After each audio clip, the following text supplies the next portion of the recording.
Mister आकाश, हाँ sir, पर आप यहाँ? आपके खिलाफ केस रजिस्टर हुआ है। केस?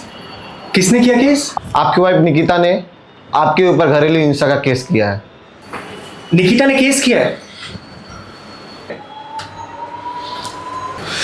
इंस्पेक्टर साहब, आपको शायद से कोई मिसअंडरस्टैंडिंग हुई है, और या फिर आप किसी गलत जगह आ गए हैं। बिल्कुल सही जगह आए हैं, मैंने ही इन्हें यहाँ बुलाया है। क्या पापा? इंस्पेक्टर साहब, ये मेरे पति हैं। ये मुझे मारते पीटते हैं, मुझे छोटी छोटी बातों के लिए टॉर्चर करते हैं, मेरा जीना हराम कर रखा है। अरे अरे अरे बेटा, तू क्या बोल रही है? मैं बिल्कुल ठीक कह रही हूँ पापा जी, आप अपने बेटे से पूछिए।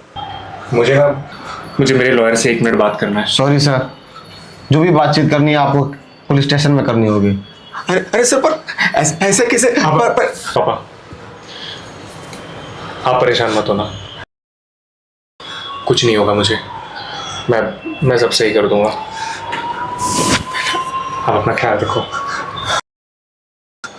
बेटा। मैं सब सही